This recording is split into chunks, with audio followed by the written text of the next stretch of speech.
You're listening to Podketeers. Welcome to episode 387 of Podketeers.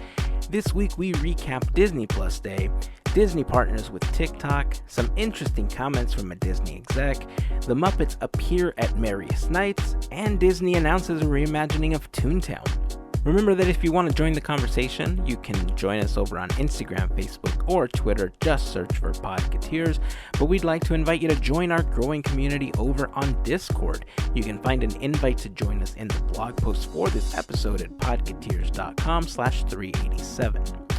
Before we get into the episode, we want to thank a very special group of people known as the FGP Squad, our podcast Fairy Godparents, because it's their support via Patreon that help make these episodes of Podketeers possible. As part of the FGP Squad family, you get some additional perks like exclusive discount codes for Podketeers gear, additional content like the Podketeers After Show, and access to our monthly happy hour calls, just to name a few. For more information on how you can become part of the FGP Squad family, we invite you to check out podketeers.com/FGP. And as always, a super special thank you goes out to the FGP Squad for their continued support.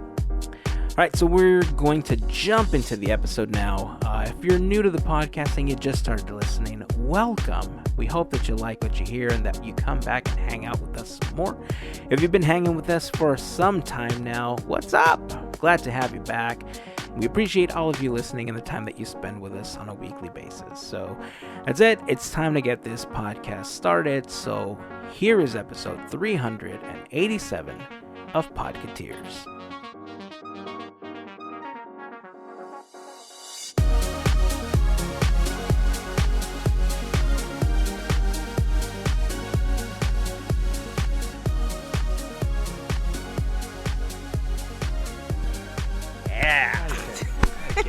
Baker's man.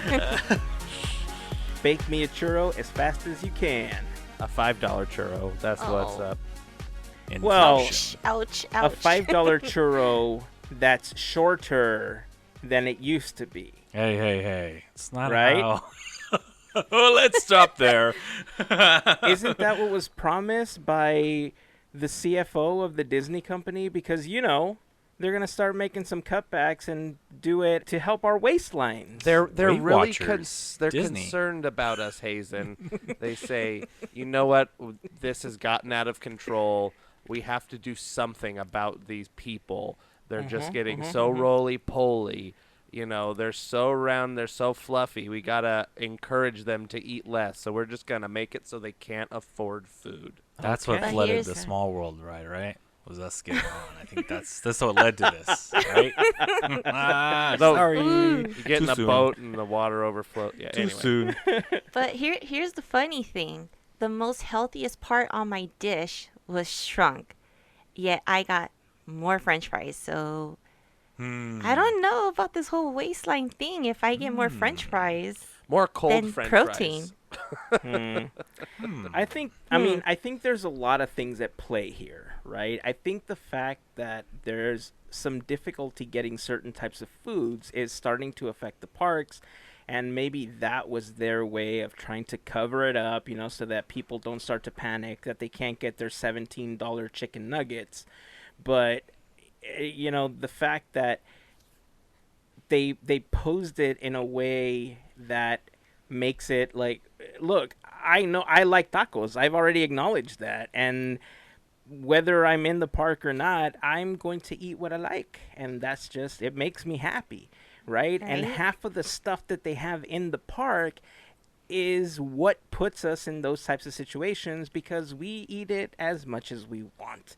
And that's just how things are for some people. Can it be moderated? Yeah, but not by Disney. It should be moderated by us. It's something that we decide to do, not Disney. You know, if we're going there to waste our hard-earned money, we should be able to get a full-size churro for the $17 that they're charging us. Right. And we'll still walk it off.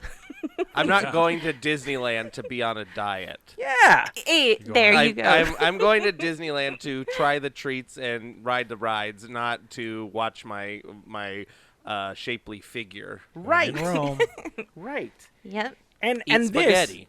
this And then, as you know, this on the tail end, obviously, of them saying, and here's 100 new snacks coming to the Festival of Holidays. Right? Yeah, Really okay. meant snacks. You don't have to remind me of that. I already know. Anyway. Calories don't Can you tell count we're at bitter? Disneyland. Sam, welcome to the podcast. Wham on your Monday. The Thunderdome. Relentless Disney talk. Fire. I said, are you ready? I'm the cream of the crop. For the thousands that eat churros and the millions listening at home. I'm not even going to finish that because I was told by my mom that if I have nothing nice to say, I shouldn't curse, especially. But I'm just not going to. I'll leave it to your imagination. But for saying that. Anyhow, I knew that was very Pillsbury Doughboy of me, but that's okay. I'm going to go with it. So, crazy weekend. There was so many announcements, so many things happening, things that made you angry, things that made you happy, things that gave you the warm and fuzzies, and overall, it's Christmas time in the parks. One of the surprises of Merriest Nights was something that we've been lobbying for a really long time, so we'll get to that in a bit. Disney Plus Day was celebrated over the weekend in the parks. They laid out a huge blue carpet as you were entering through the turnstiles. Did you all get a chance to get the Disney Plus Day button that they gave out? I don't know if they had any left over during the weekend or if they still had the blue carpet there. I was Saw jealous. plenty of people with them. Yeah, they were there on Yeah, Friday, we did. but we didn't get any. I was jealous. Ah, that's lame. That's We lame. didn't get and a we saw the whiteboard. little app thing we mentioned too. Jill, Podketeer listener, showed me on her app, the Disneyland app, if your email is the same email as your key, you will get one section of the app that'll show you you're a Disney Plus member now. That's kind of, Interesting. Well, see, that doesn't help us because our Disney Plus account is using an email that's, you know, like for our subscription This was the services. debacle. It's not like our, Yeah. you know, they need to have a way to link this stuff. Like, there's maybe a lot of changes coming that for sure. I don't know. Like, I feel like there's a lot of things that have been happening recently where they're like one-upping each other. It's like, okay, how do we make them angrier this week? Look, this is what I got. Right? You know? And it seems like this weird one-up game. Just watch what they'll pay for. Watch what we can make them pay for. I'll show you what they'll pay for. It really does feel like that sometimes. So as a they consumer, won't pay for that. you know, kind of doesn't feel great as a consumer, and especially as a Magic Key holder.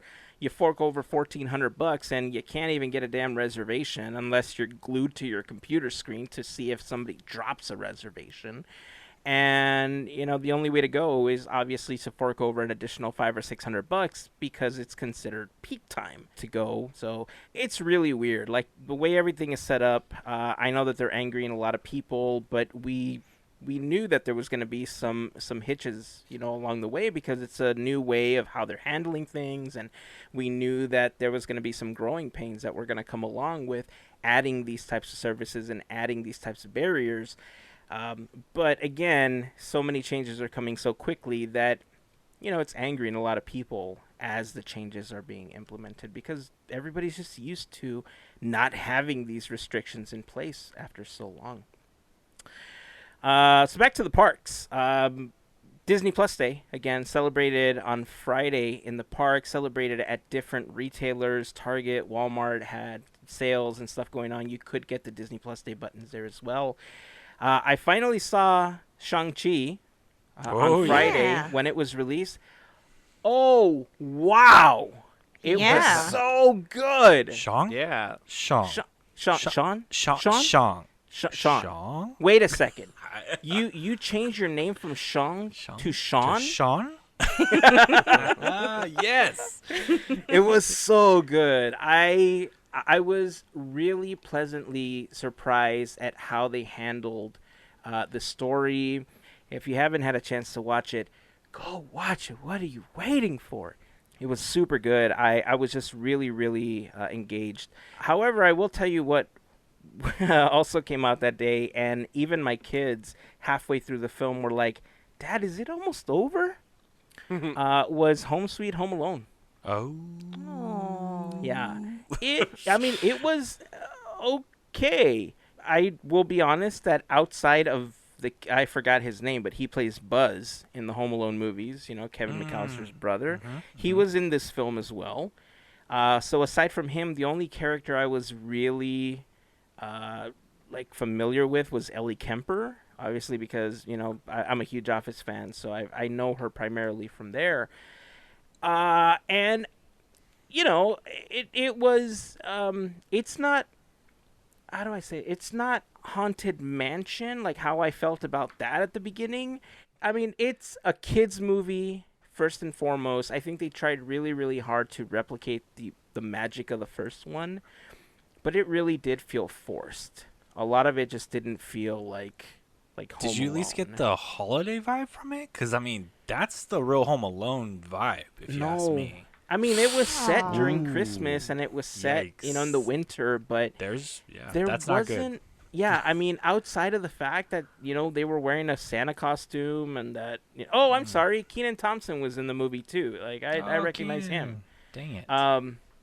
Yeah, no, I didn't really get Christmas vibes from it. The resolution in the film wasn't one where at the end I was like, oh, they did it. You go. I was like, oh, okay. All right, this ended. Cool. They did it. Good. Great. The family came back at the end. Yep. Never would have guessed. Yep. I haven't seen it, and I know how it ends. Yeah. Oh, man. They didn't do the... He is no longer home alone. No. You didn't get any of those? I did get a couple of those, but not to the extent of the... I mean, even Home Alone 2 and 3 were way deeper into the holiday spirit than this one was.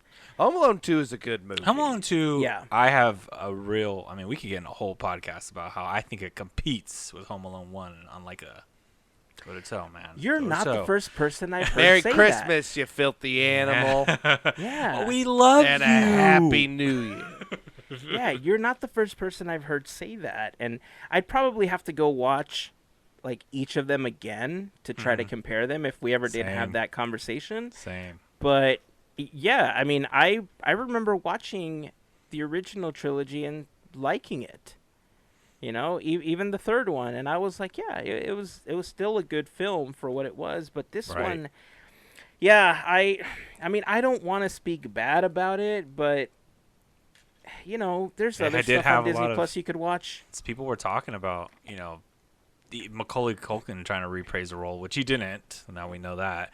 So I'm glad, because if it's not a classic, then I kind of want him to stay away from it then, because it kind of like stay in that realm of, I don't know, like, a realm of like being, yes, you were in the good Home Alone movies. Like you're admired is what I'm trying to say. Oh yeah, he made a good decision. So I have a guess. So I haven't seen anything about this movie other than like the poster. So I'm gonna see. Just tell me if any of this happens in the movie. Does he use his either cell phone or smart home or Roomba to do any of his little pranking in the movie? Does he use the Roomba? No, he uses other stuff. Yeah, okay. I had a feeling it was gonna be like that way, but I guess I was wrong. Like smart home, like. There are some element. Yeah, I mean, they do. I mean, the thing is that it's so new. I don't want to talk about it too much because I'm sure that there is an audience for this movie, and that's why I'm trying to stay away from speaking so bad about it. Right? I didn't enjoy it personally, but I know that there is an audience for this, and I know that there are kids that are going to watch this film and they are going to lose their heads laughing at some of the stuff that happens in the film. Okay.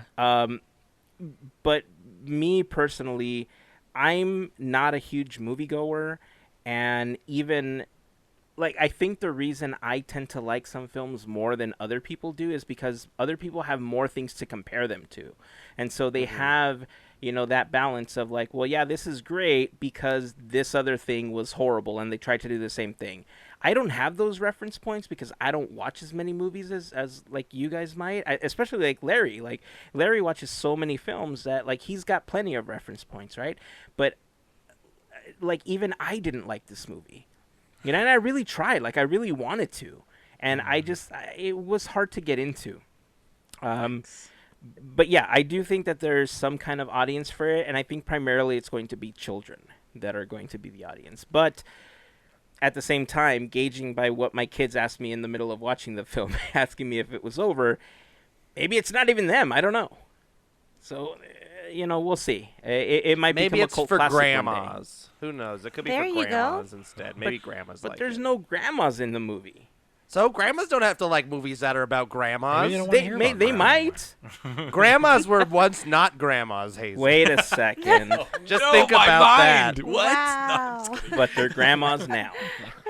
Are you serious right now? Some grandmas like other things than grandma things. Just to put that out there. Well, yeah. No, I get what you're saying. Life lessons. You're welcome, listener. Look at So yeah, this, all this wisdom. yeah. Some of the other stuff that ended up coming, that became available on Disney Plus was Ciao Alberto. So good. Definitely recommend it. I watched that One of the gems is the Olaf Presents shorts. Oh, it's so good. I missed that one. I can't even begin to tell you how good it is. Olaf is so entertaining as a character, and all of the magic that he brought to the screen when he recreated Frozen, when he was catching them up in the film, he brought it to these movies. And there's so many Nice. one-liners that we could just quote over and over. You guys got to watch it. We got to talk about them after. Definitely a watch. The Simpsons Plusiversary, super interesting short. Like in Alright. so many ways. All of the properties were represented, from Star Wars to Pixar to Disney to The Simpsons, obviously, because it was a Simpsons short. Some of the creative decisions that they made were interesting to me because Disney's very protective of their characters. And to see Goofy drinking a beer with Homer was one that really of the did most happen. surprising things that happened in What the did short. I tell you, Andrew? Everybody needs a Goofy. We'll just call that getting goofy. Yeah. So there were a lot of references that, we could probably say, oh, you know what, Andrew? This would be one of those good, like, frame-by-frame ones. So we could see Okay. and list everything that was represented in the short. Okay, hold on. No, I'm just kidding. No, let's do it in an after show. Let's do it. There we go. That's a good Yeah, one. yeah, All right, yeah, let's do yeah, it. Let's do it. yeah, Okay, yeah. so we'll jot that one down. We'll go in and we'll see everything that was represented. Anyway, jolly, there's tons of guys. digs at Disney. There's tons of digs at Mickey Mouse. It's an interesting short, especially, like I said, because Disney's so protective of their characters that they were in situations that, like Goofy and Donald especially, where you wouldn't think that they would be okay with doing this, and the fact that they signed off on this short, one, makes me think that the people behind The Simpsons are still more in control over The Simpsons than Disney's in control of The Simpsons, kind of how Marvel is, in control by Kevin Feige more than Disney is in control of Marvel to a certain extent. But yeah, definitely worth a watch. It was funny. I enjoyed it. We got a preview for Cars on the Road, another Cars spin-off that's coming to Disney Plus. There's a new interesting series that they announced called Win or Lose, which is a Pixar animated series coming in 2023.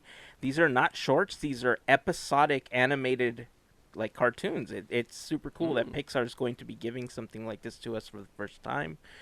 The Marvel section, a tear. Poor one for the homies, because the Marvel section finally got updated and the Avengers as we knew them are no longer in the background. It's primarily Yep. all characters from Phase 4. So we got, Sam, we got Wanda, I believe it's T'Challa, unless it's whoever's the new Black Panther that's up there. I think Carol was there, if I remember correctly, but primarily... Yes. Yeah, it's Carol, right? So it's primarily characters from Phase 4. Along with that, we did get a recap. The Marvel special that we talked about was kind of a recap of some of the things that we've already gotten from Marvel this year. Went all the way back to WandaVision. They showed us clips from that. Falcon and the Winter Soldier, Loki. They gave us an extended preview of Hawkeye. We got our first look at Moon Knight. Dude, it looks so good. I can't wait for Moon Knight. We got a look at She-Hulk, Miss Marvel. Then they teased Season 2 of Loki, What If Season 2, I Am Groot, the Guardians Holiday Special, Echo. They're bringing back the X-Men from 1997. That was teased during that special. Spider-Freshman is the new incarnation of Spider-Man, so it looks like Tom Holland is going to be no more in the MCU after this next film. We got a tease for Ironheart, Agatha, House of Harkness, which we talked about recently, Armor Wars, Marvel Zombies, and Secret Invasion. Oh, and we also got like a preview, like a look into the new Willow series that they're doing. I was never a huge Willow fan, but I know that there's people that think it's one of the greatest films of all time. I'm nobody to argue with those people, but I just thought it was like whatever. So, it was great. There was a lot of stuff. Honestly, I think the winner of Disney Plus Day was definitely Marvel because they had so many things to announce and they had a lot of really great things that we could anticipate. Especially considering that, you know, the service itself seemed to really be like people were really going to Disney Plus as a service because they were enamored with Grogu. You know, before we knew his name, people were enamored with Baby Yoda, you know, and everybody wanted to see these episodes of The Mandalorian because of Baby Yoda. And so Grogu really kind of dominated Disney Plus, and a lot of people were curious, signed up for the service because of it. There's no more Mandalorian until the next season comes out. I doubt that he's going to make an appearance in the book of Boba Fett, maybe towards the end of the series as it kind of reintroduces us into the new season of The Mandalorian. Who knows? But, yeah, one of the problems that they ran into was that a lot of the things that were supposed to be announced on Disney Plus Day leaked the day before on YouTube. And so they spent a lot of time running recon, trying to get those videos down, trying to get people to go to Disney Plus. We talked a little bit about some of the things that were going to be coming and how they were offering people a $2 resubscription fee or a $2 introductory fee if you weren't a member of Disney Plus at the time. And in a way, I feel like that worked against them because, you know, even Starz, HBO, they have these free weekends, right? Where if you're not subscribed to the service and you have like a satellite dish or a cable service, they'll give you like Starz weekend so you can preview the movies, and if you like it, they give you a special rate to sign up for 6 months or whatever the case is. In this case, all of these announcements, had they not been leaked the day before, were all behind a paywall. And so the people that were already Disney Plus members were the ones seeing this for the first time. They were the ones that were experiencing it. And if you weren't a Disney Plus member and weren't willing to even pay the $2, then you were just going to wait for the announcements that came the day after or hours after they were announced on Disney Plus. So I almost feel like Disney did themselves a disservice by not offering like a free weekend. Like they didn't even have to offer the free month, right? They could have just been like a 3-day Disney Plus pass, you know, and if you like it, you know, sign up for this discounted rate for $2 for the first month, and then, you know, whatever the rate is going forward. I mean, what are your thoughts on that, considering all the stuff that got announced, considering, I know that we're all on the Disney Plus, on the D23 bundle price. So, I mean, we're kind of covered for at least another year or so. But as far as the pricing is concerned, things getting leaked, things that got announced, those announcements being behind a paywall, what do you, like, do you guys agree that they should have just gone with something free, or do you think there's another solution? No, they could have gone with something free for about like a weekend. I mean, it's the dangling the carrot, so why not even try it? And if we're looking for profits, hey, that could have been one of the easiest ways to do it, is to advertise what they have and then kind of promise more. So I think they could have done that. And maybe there's actually a lot of people who don't have Disney Plus because they don't want to spend that money. This would have been the opportunity to show them, hey, this is what we have and whatnot. And again, possibly have new customers. So Yeah, but I don't know all the details about everything, but maybe it's hard to like give away, like have it unlocked for like 3 days for free. But something they also could have done was maybe Disney Plus Day on the Disney Channel, on ABC, on Fox, where that day's block of programming was all Disney Plus content. So, on Fox or something, or Disney Channel, it has all of all the Disney channels, the cable channels that still exist. All the different Disney Plus content that's available during the weekend on ABC. They could play The Mandalorian and Jeff Goldblum and some of the Marvel stuff and whatever. One episode here or there, like the first episodes, to get people hooked in that on the free cable or the free channels or the cable channels, on ABC and Fox, so people can tune in to their free over the air channel and get a taste of what's on Disney Plus, and even show those specials on, in the hour, in the commercial breaks, show upcoming, here's the little sneak peek of Miss Marvel or She-Hulk or Chip and Dale or whatever. So all those different things could be on the air, and then you don't have to like have anybody sign up for anything or try and do something different. You just put the programming on over the weekend. Yeah. I think for me, the Disney Plus, I'm totally on board with you saying, Heyzen. It does feel like a paywall on something. It is a bit of a bummer. That's one of the things I have against like HBO Max. Like there wasn't a lot of free time or free subscriptions you could find unless you were going to like Hulu or Stars or something like that you had to add on to get a free week of HBO Max, which is kind of a hassle already.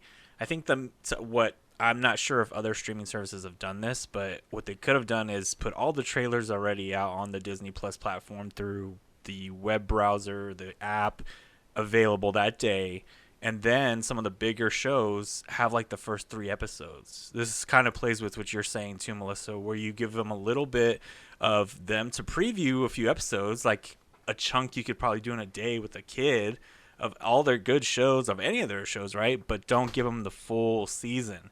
Because then, like, if you want to do business-wise, yeah, on the consumer-wise, you're like, dang, I wanted to watch the whole show. But that's how you get someone to come back and say, well, I guess it is worth Disney Plus.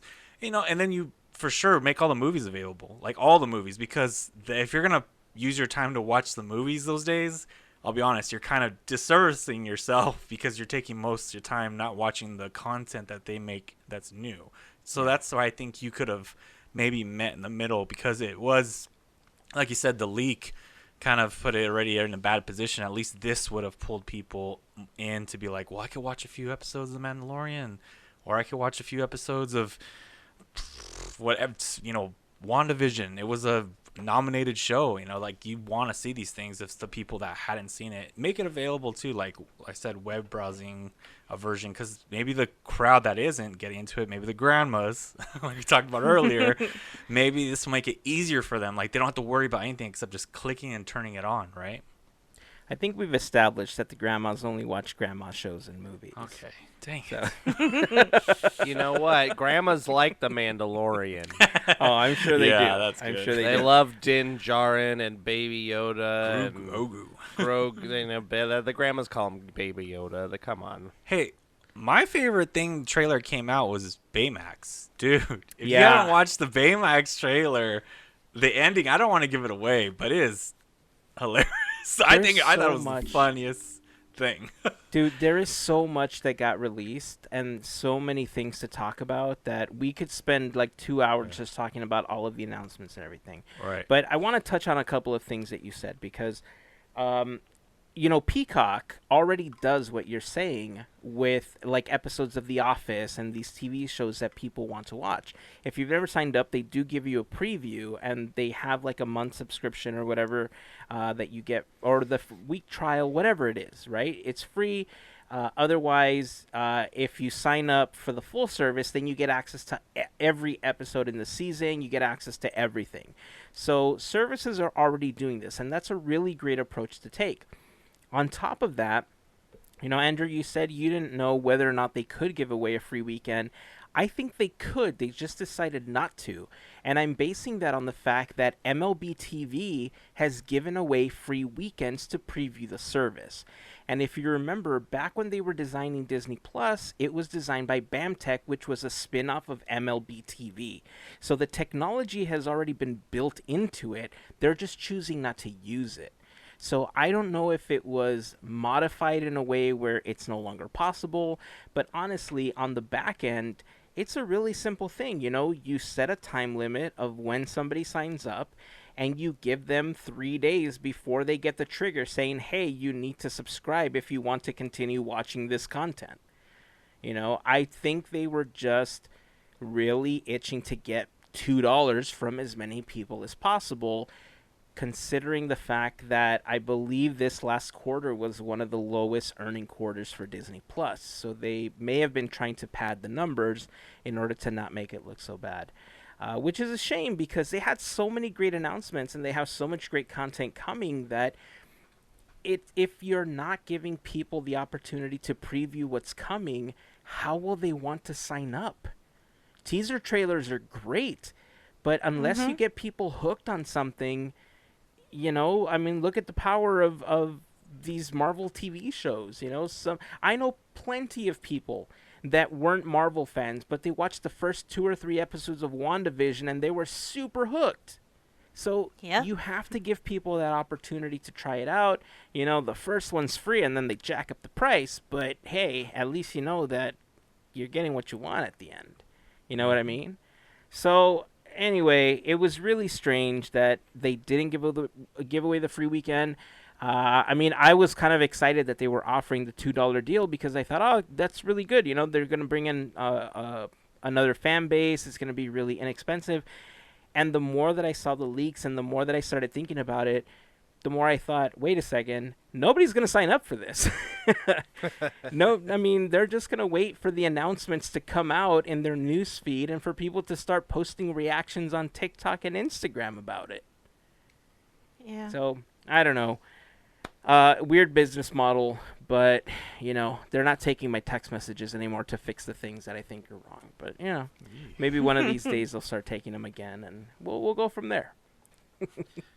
But according to some random guy on Twitter, the new Rescue Rangers show that's supposedly on Disney Plus, Rescue Rangers movie is going to be like Roger Rabbit 2. They said Roger Rabbit's in this movie. And if this is true, I am very excited. But it was a random person on Twitter that I have no idea who they are. But I'm just going to get excited now for this Roger Rabbit, a cameo or something. Just putting it out there. If they're listening. I don't know how Roger Rabbit would fit into Rescue Rangers. It would be interesting if it's true somehow. I sure hope it is. No, let me take that back. I could see how it could happen because if Chip and Dale are trying to solve some kind of mystery with different cartoons and stuff like that, oh man. This whole talk about multiverses and stuff like that, Roger Rabbit did it first. Let's just admit it, okay? Yeah. Roger Rabbit brought the multiverses The real together, crossover. and that was like hardcore and crossover, a different realm. Yeah, and a whole different exactly. Seriously. So think about that when you're thinking about the multiverse going forward, or the metaverse, or whatever Facebook is creating. That's interesting. But there's nothing to back this up, right? It's just some random dude on Twitter. A guy on Twitter that said something about it, but I'm just getting excited now. The only thing we know is that John Mulaney and Andy Samberg are attached. All right. And that's the big and that it's a continuation series. I like both not of a those reboot. guys. I think I do both too. of them Yeah. are funny. Brooklyn Nine-Nine has been one of my guilty pleasures in the last 6 months. I've been watching it over and over. So, yeah, I'm all for it. Well, I guess we'll have to keep tab on that to see if it's actually true, because that would be a really, really interesting character to include in that film. Speaking of characters, I want to wrap up this Disney Plus Day thing with, if you're a TikTok creator, Disney added some new character voices that you can now add. So if you've scrolled through TikTok, you might have seen or heard a video where the things that are on the screen typed out are being spoken by a fairly robotic voice. But now, as through this partnership with Disney, there are 6 new voices that you can use in your videos. The first one is Stitch. And in order to enable that, when you go to the little text-to-speech thing, just type the word Ohana to find it, and you'll be able to enable Stitch. You can have your text be spoken as C3PO. In order to enable that one, just search for the word droid. If you want a stormtrooper, type the word Empire, and you'll be able to use that voice. If you want Chewbacca, just type in Chewie, and you'll get the in the background. Yes. You won't be able to understand anything Chewie says unless you can, understand Chewie. Hey, but, let the Wookiee win. It's okay. Right. Another character that you may not be able to fully understand unless you speak the language is Groot. And all you have to do to get that voice enabled is type in I am Groot. And finally, from the same franchise, if you want your the voice to be Rocket, just type in Disney Plus, and it'll enable Rocket Raccoon for your text-to-speech pleasure. I don't know if they're going to be adding any other characters, but if you're a TikTok creator, that is a cool way to wave your Disney flag, in your videos. So I'm just enjoy gonna I'm gonna make one. I'm just gonna say my hands don't scan, Yeah. but yours do. Hey, Quill. We're gonna take the gantry lift. I have a feeling his voice is going to be popular. Oh, for I'm sure it many is. reasons. Yeah, I'm sure it is as well. Before we continue, I do want to remind you that this episode of Podketeers is brought to you by a fantastic group of people known as the FGP Squad, our podcast Fairy Godparents, and it's their support via Patreon that help make these episodes possible. If you want more information on how you can become part of the FGP Squad or just want to know what the FGP Squad is, head on over to podketeers.com/FGP for more info. There you will find a list of our top contributors, some info on being a Podketeers Fairy Godparents, and of course a link to our Patreon. Becoming a member of the FGP Squad grants you access to our monthly happy hour calls, additional access to content like the Podketeers After Show, previews of new things coming up, discounts on Podketeers gear, and more. If you have any questions, please feel free to reach out to us. We'll be happy to answer any questions that you may have. And of course, to all of the members of the FGP Squad, we just want to send a huge thank you to all of you for your continued support. Let's go back to the parks. You guys were there over the weekend, and one of the most surprising things that I saw, warmed my heart to see this, was the Muppets. The Muppets were driving around in the 2-story bus singing Christmas carols during Disney Merriest Nights. Kermit, Miss Piggy, Fozzie, Gonzo with some of the chickens. Pepe the King Prawn. The King Prawn. King Prawn. You mean Pepper the Shrimp? Pepper the Shrimp. And Sam the Eagle were all hanging out on the double-decker bus singing Christmas carols. Was this something you had an opportunity to see while you were there? We wish. Yeah. You gotta got those tickets. Those are extra add-on. Yeah. That party is a little too pricey for me, my friend. Same.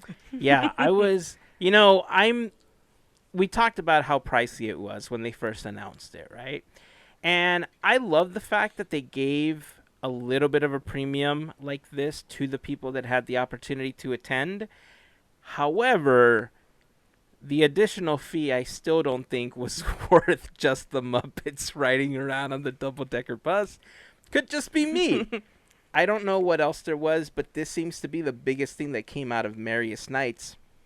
Did you hear anything else, or did you hear or see any posts by anybody aside from the Muppets thing? I haven't. Special food offerings. I think that's the other thing I saw. Ooh. And I think I think it's similar to the Disney World one where they give you like free snacks. Like instead of trick-or-treating, you get like gingerbread Like cookies a and cup of Cokes hot cocoa and and stuff or like whatever. Mm-hmm. Yeah, but I haven't really seen much. I mean, there's only been one, I believe, so far. There's only 5 of them total, I think. Yeah. Correct. So Yes, I've only seen, the Muppet thing was the only thing I've seen. Yeah. But it's got a really clever name, the Muppet Christmas caroling caravan or whatever. The caroling coach. Or caroling coach, Yeah. something like. Yeah, Yeah, there yeah. we go. I screwed it up. No, it's good. Yeah, You're good. I mean, so this brings up an interesting question for me. And, we kind of talked a little bit about this with Oogie Boogie Bash and the introduction of Zombie Captain America. Obviously, whenever you have these types of special events, it's nice to have surprises. It's nice to have these special perks and these moments that you don't normally get as part of a regular, Disney day. However, would you have been more inclined to buy a ticket had they announced it? Because I know that with Oogie Boogie Bash, there were tons of people that said, "What? I just went. Had I known Zombie Cap was there, I would have definitely bought a ticket." Is something like the Muppets or anything else that they could have coupled with Merriest Nights something that could have swayed you in the direction of getting that ticket? If I get a picture opportunity, yes, all the way. Like if I get one shot to get they don't even have to tell me what Muppet. I don't even care. Like you're gonna get one shot to take a picture with the Muppets, even if they're all on the coach or whatever. Yeah, I'm in. I'm in for that. I love the show that they're doing, but a picture would be heck yeah. Not one picture. Each one of them should have a station, Oh my God. and that would be You talk maybe about a possibly. mad dash. No, I mean I would say that the caroling, that was cute. Oh, pointing, that was cute. But I think if we had a more intimate time with them, even if it's just a single picture, that may be it. But is it really worth it? I don't know. If that's the only thing compared to everything else, is what I'm saying. I think if they just put Santa hats on every character on every ride, I think that would be worth it. Every character has a Santa hat on. That's or something. Every really- character. okay. All the pirates Everybody. have Santa hats on it. Mara has a Santa hat. Oh, Wow. Asimo That has would a be Santa crazy. hat. C-3PO Santa hat. Okay. All the Dumbos Santa hats. Monstro Santa hat. I'm just going to keep going. Keep That's a going. huge Santa hat. Yeti Santa hat. The Matterhorn has a Santa hat. The goat. Yeah, the goat has a Santa hat. Nice. Yes. Everything Santa hat. Winnie the Pooh, Santa hat. Rare Bear, Santa hat. All the Bride, Santa hat. Hitchhiking Ghost, Santa hat. Oh, they're not even there right now. Oogie Boogie already has a Santa hat on it. A hat box ghost, Santa hat box ghost. I'm for it. Look, keep going. Keep going. Just Okay. Take the concept of the Tarzan, Jingle Cruise. Santa hat. Jingle Oh. Cruise, Santa hat. Rosita, Santa hat. Jose, Santa hat. Buzz Lightyear, Santa hat. There you go. Autopia Zurg. cars, Santa hat. Well, I mean, I guess Pinocchio, Lightning. Santa hat. And I'm just going to keep going. Who is it that has the Santa hat? Lightning or Mater? Mater has Santa it, right? Yeah. So Yeah. Mater has a Santa if hat. you were going to add them to the Autopia cards, it's already been done, so they can't say they can't. Yeah, exactly. Right? Monorail, There's Santa precedent hat. already.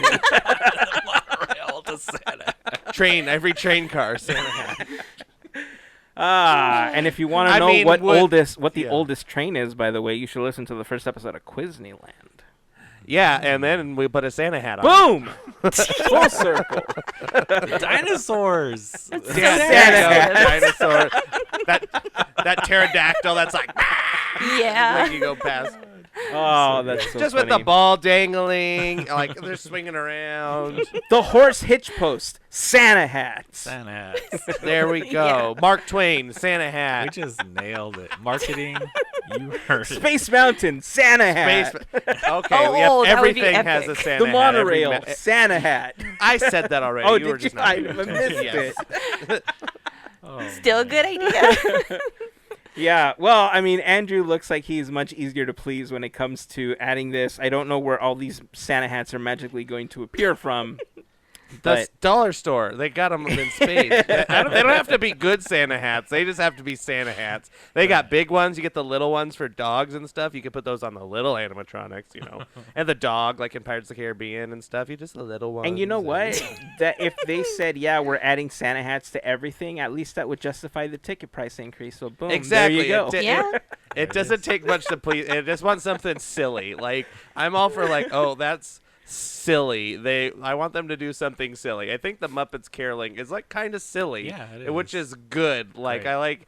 It doesn't need to be too serious. It's a party. We don't have to like be so serious. Yeah. Just bring Boba Fett out in a Santa hat and everybody's happy. Like, come on. Yep. Like, it's not hard to make people happy. You do something silly like that, and then people will buy all the tickets to see Boba Fett in a Santa hat. Yeah. Like, Yeah. Yeah, Oogie Boogie Bash, I think, was slightly different because there was the promise of new characters, new experiences, and they kind of told you up front a lot of the things that you were getting by attending it. As far as I know, with Merriest Nights, this was a surprise, which was great, but as far as I could tell, really the only promise you had was the ability to watch the parade with less people in the park. And I love the Christmas parade. It's one of my favorite experiences in the park, but that wasn't enough for me to say, yeah, this ticket is totally worth it. Oogie Boogie Bash on its own, I think, was worth it, and having Zombie Cap added was just icing on the cake, but it was cake that you already wanted to eat, probably a smaller portion at a higher price. But yeah, Merriest Nights just doesn't seem like it was...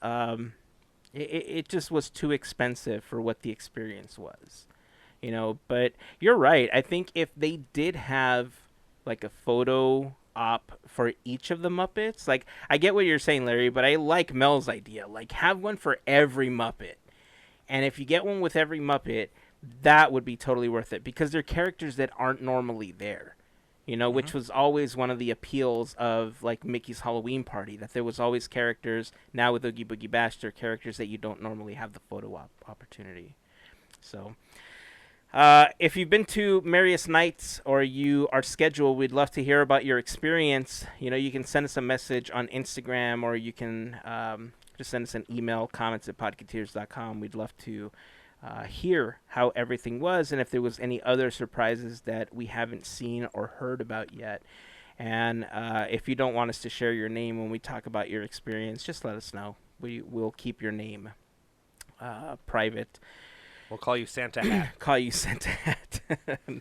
They could give you a free Santa hat. That would They make could. up some of the price. They could. If you get a punch card, you take a Oh, picture with all the man. Muppets, then you get a free Santa hat. Heck, give The them Jungle Merriest Cruise Night. hat. I'm still envious of those people who got the free ones. I'm telling you. A free Santa hat in every land. That sounds like I'm running for mayor or something. I don't- Mayor of Toontown. Oh. Segue. So that, I believe, was possibly the biggest news that we received this week. Over at IAAPA, which is the International Association of Amusement Parks and Attractions, Josh D'Amaro made the announcement that Mickey's Toontown is going to be closing later this year or early next year, and it's going to reopen in 2023 to coincide with the opening of Mickey and Minnie's Runaway Railway. And in that time, Toontown is going to be completely reimagined. There was an article posted about it where Josh D'Amaro was quoted as saying, "We're excited to leverage Disney's powerful brand, develop new stories, and share even more magical experience with our guests. The newly reimagined Mickey's Toontown will be a welcoming place where families and younger guests can connect and play together in fun new ways." So part of the announcement, it was very limited. Aside from the fact that they talked about the addition of something called Centennial Park, they talked about how there was going to be more grassy areas. They seem to be getting rid of the fountain that's right in front of Roger Rabbit's Cartoon Spin. And they're adding something called a dreaming tree that is supposed to be inspired by a young Walt Disney daydreaming in his hometown. And yeah, interesting announcement. I'm glad that Toontown is getting some kind of love. Your thoughts? We're getting shade. Nice. That was one of my first complaints when we did Armchair. I was like, we need shade. Yay, trees. Yeah. My poor fountain. I know. They're getting a dumb fountain. No, I'm just kidding. Uh-oh. They take out the Roger Rabbit fountain. Come on, people, and they put a Mickey and Minnie fountain. Like, come on. No, I mean, I get it, but at least we know Roger Rabbit is safe. We've had the announcement earlier this year Yeah. that, the attraction's getting enhanced with Jessica becoming Private Eye and all this stuff. So we know the attraction's safe. They released this concept art that, you can see the cartoon spin building and the warehouse district, and they don't really show anything on the building, and I'm assuming that's because nothing's changing. So they're like, we don't need you to look there. The building's going to be here, because I know some people were worried that Roger Rabbit wasn't going to be coming back. Looks like the Gag Factory is coming back, though, according to the concept art. It says Gag Factory right in there, so that's nice. Nice catch. Yeah, there's a lot of interesting stuff in the concept art. There's like the Centennial Park, but then right kind of behind that, it looks like there's an extension of Goofy's house that's like some interesting like backyard shed kind of thing that I don't think is currently there. I mean, I haven't been in Goofy's house in a very long time, so I couldn't tell you, but it looks very different. And it also looks like Chippendale's treehouse is no more. Which is strange, right? Because the Chippendale movie's about to come out. I mean, it's not about to come out, but we have a Chippendale Rescue Rangers movie coming soon, so it's weird that they're opting to get rid of that. I think it's probably more an operational thing because it was just like a ball pit before, and that's kind of gross. And and then again, like, we can't really tell what's going on with Gadget's Go Coaster other than the coaster part is still staying there. It doesn't really show any theming wise if it's going to change. It's real close to Donald's house, so I don't know if it's going to change to some kind of Donald coaster or what, but we don't really know at this point. But in the concept art, prominently featured is this big tree that has like these roots coming out, and the roots, make all different shapes that you can play upon.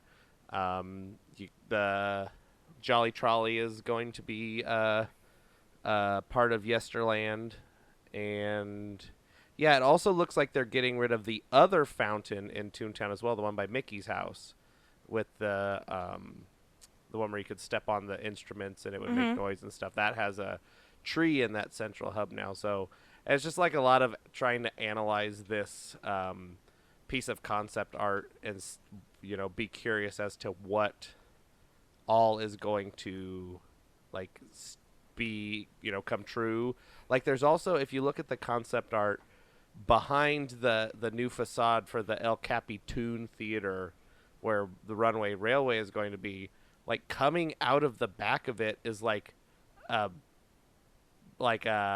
big vine or a big green tube, or I don't know what. It looks like almost like a beanstalk, but it's like going over the hills and everything. So it's kind of an interesting thing to see in the hills of Toontown. I'm curious as to what that's supposed to represent. Mickey and the Beanstalk.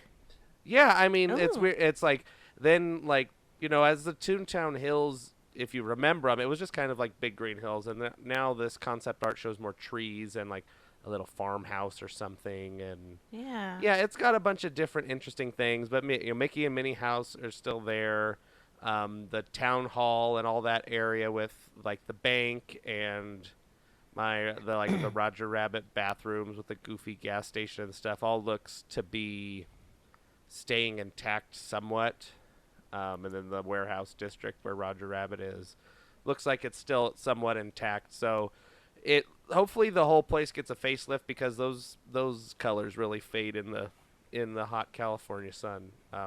But I'm excited for it. I'm excited because Roger Rabbit's not going anywhere. If we didn't have any news on Roger Rabbit previously, I would be very worried. But yeah, it's exciting to see this. Interesting that in these past few years, Disney keeps using the word play. Like, that's they're really big into play the last, 5 years with the Play Pavilion and Epcot, and they talk a lot about play. So instead of ride the rides, we'll just give you a place to play. I don't know. I'm not, but I mean, also, I sound cynical. Kids need something to, like, if you got a little kid and you bring to Disneyland, sometimes they just need to run amok. Yes. For a second. So I get it. Like, well, That's what It's I was not. thinking. It's Yeah. not for me. Yeah. So that part's not Well, for yes, me, it is. which is fine. I don't have a kid, so it's fine. Like there's stuff that at Disneyland's not for me, and that's fine.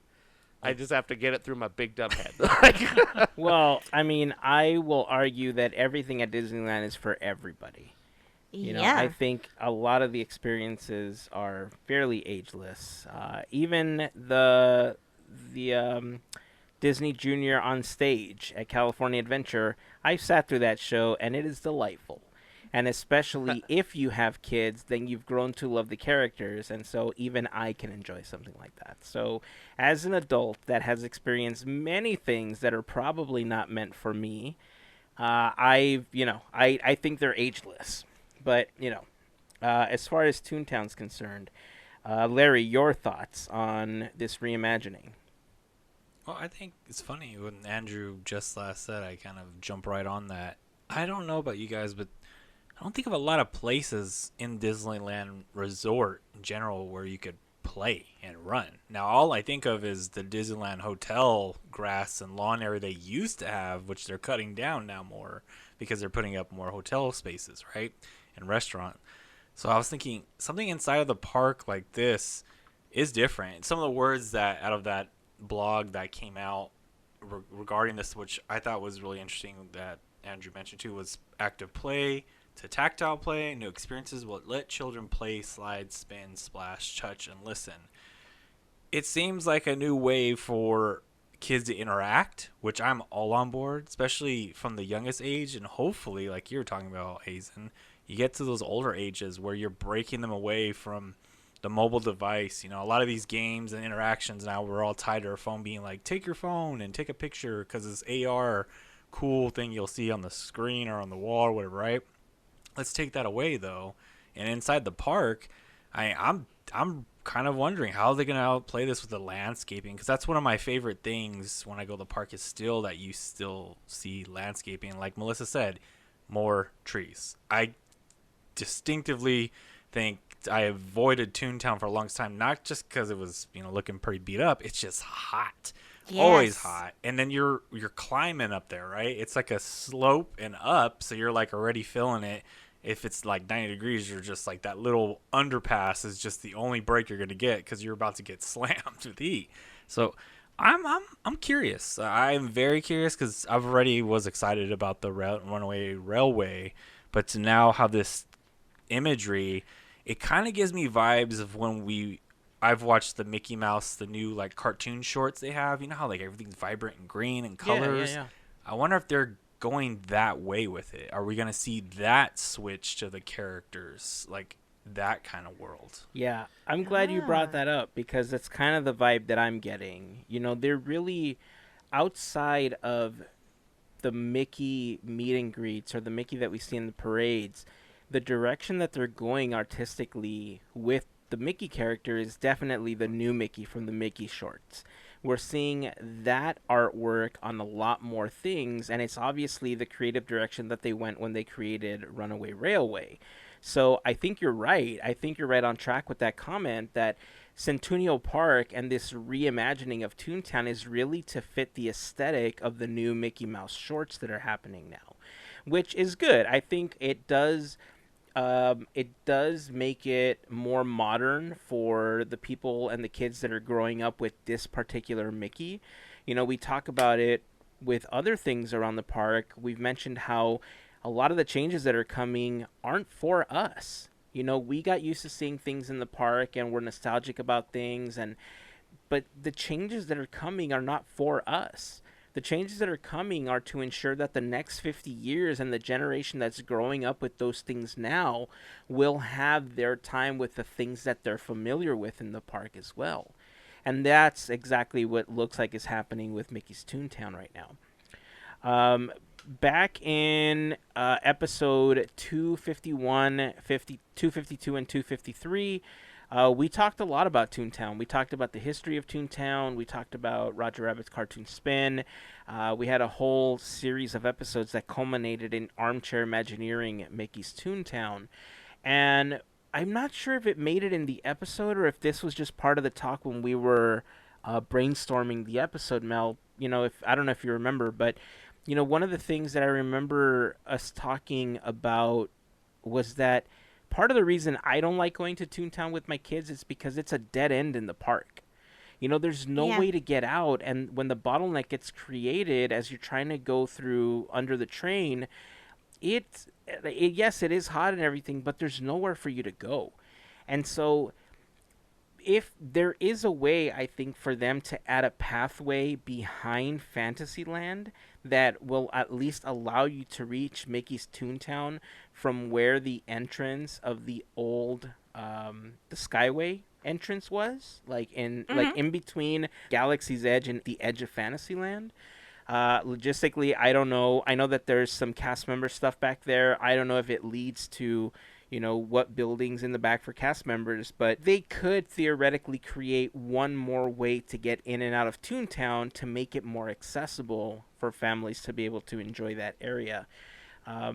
That's been one of the hardest things for us. That's honestly, if we ever go to Toontown, our tactic is take the train to the Toontown station, get into Toontown, get back on the train, and go wherever else we're going to go that's closest, as part of our next stop.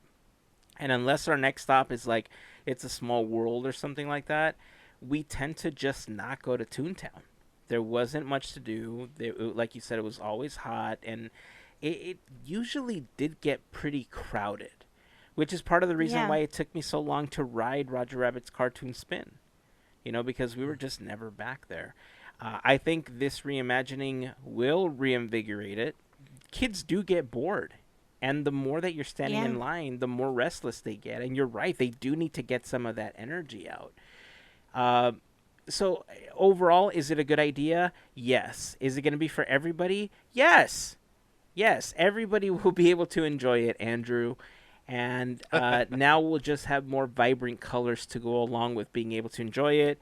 And if they really want to make it a much better experience, give us another entrance. Give us a way to get in there in between Fantasyland and Galaxy's Edge, or, a route around It's a Small World. I don't know. Just give us another way to get in I'm and looking out. at the map. I'm looking at the map right now, and it's gonna have to be, there's that place that people have called the expansion pad for Galaxy's Edge, behind Oga's and stuff. Yeah.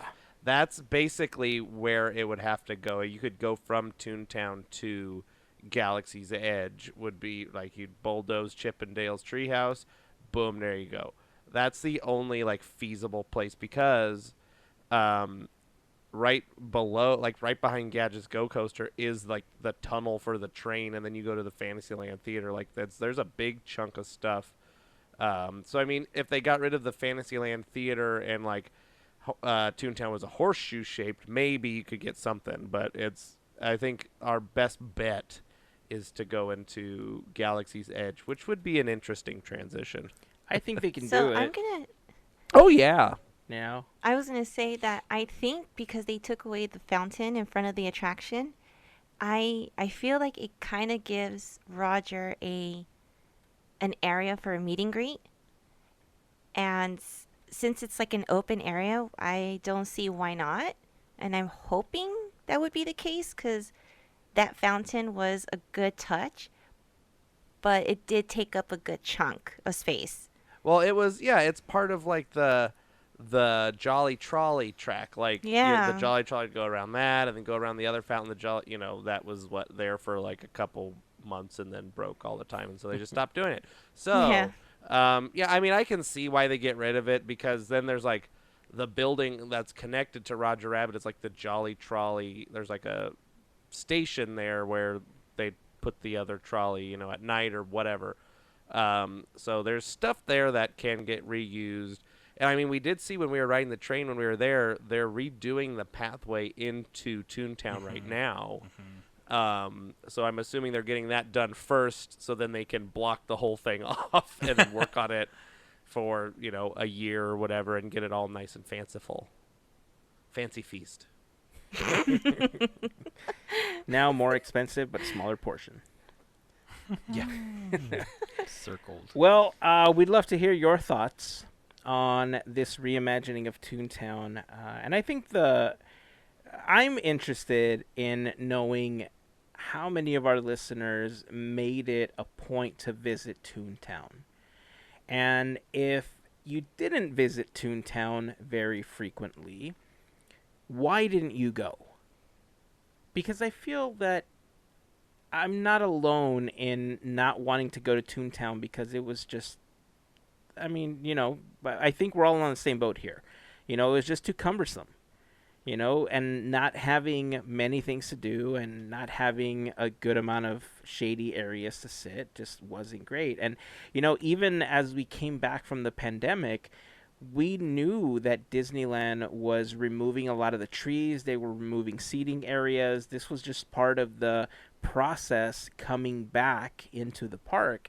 There was plenty of news articles that also talked about, the removal of those things. So, this is interesting. I feel like they're going back a little bit and they're realizing this was a mistake. But at the same time, it could be a tactical move. They removed a whole bunch of stuff. They had this planned in order to try to port people back there because they know that there's shade to open up more space around the park. These types of things, they're tactical. It's not just to spruce up the area. It's to try to get people into the area for an extended amount of time to try to decrease line times or queue times or to try to decrease congestion that happens during parades or whatever the case is. But there's always a tactical move behind these types of reimaginings. And if they happen to give us another entrance into Toontown, I think it'll just help the situation a lot more because you can increase the flow into that area. Or, like you said, Andrew, they can go right into Galaxy's Edge somehow, and extend their stay in Galaxy's Edge, which is already a really huge chunk of the park. Yep. So, sound off. Leave us a comment on the Instagram post for this episode. You can also leave us a comment on Facebook, or we'd love for you to join us over on our Discord server. If you're not yet a member, it's super easy to join us there in the blog post for this episode at podketeers.com/387. You'll find an invite. Just go ahead and click on that. Once you install the Discord app on your device, it'll load up the invite, and you'll be in there just a couple of questions, sign up, create your password, all that good stuff, and you'll be a member of the Discord channel. We have several different channels where we talk about things happening in the parks, just general things. We do have a special section for the FGP Squad, which we talked about a little while ago. We have one where we talk about Disney food and tacos most of the time, but Disney foods. We just started up a Quizneyland section of the Discord server so that whenever we have things or topics that happen to come up on Quizneyland, we can further discuss them. Or if you have ideas of things you want to hear about on Quizneyland, you can leave them there as a comment as well. So if you have any questions, feel free to connect with us. We'll be happy to help you out with that as well. Anything else that we want to touch on? It was a week full of news. A lot of great things happened. A lot of semi-good things happened. But overall, tons of stuff. Tons of things for us to talk about. So many that we had to leave a lot out that we're just going to talk about next week or talk about on the after show. But anything else that we want to mention before we wrap up this episode? Tomorrow, Quizneyland, episode 2 Woohoo! comes out. So Nice. yeah, every other Thursday. Boom. So excited to everybody hear the second episode. I've got a couple more I've recorded, so they're coming along. I'm excited. So hopefully everybody else is enjoying them too. So hop on that Discord channel and let me know. I'm really bad at my Discord doesn't give me all the notifications all the time. So people were saying nice things about me on, about the show, about the show on Discord, and I didn't see them till way late. So thank you everybody for saying those nice things. Right on. Well, I'm enjoying it. And I know, yes, we have received many comments on people enjoying Quizneyland. So looking forward to the upcoming episodes. That's it. That's going to wrap it up for this episode. Until next time, keep dreaming, keep moving forward, and always remember to pass on the magic. Have a fantastic week, everyone. Bye. See ya. We could wrap up the episode, or Welcome to the Hotel California. Such a lovely place. Such a lovely place. Yeah.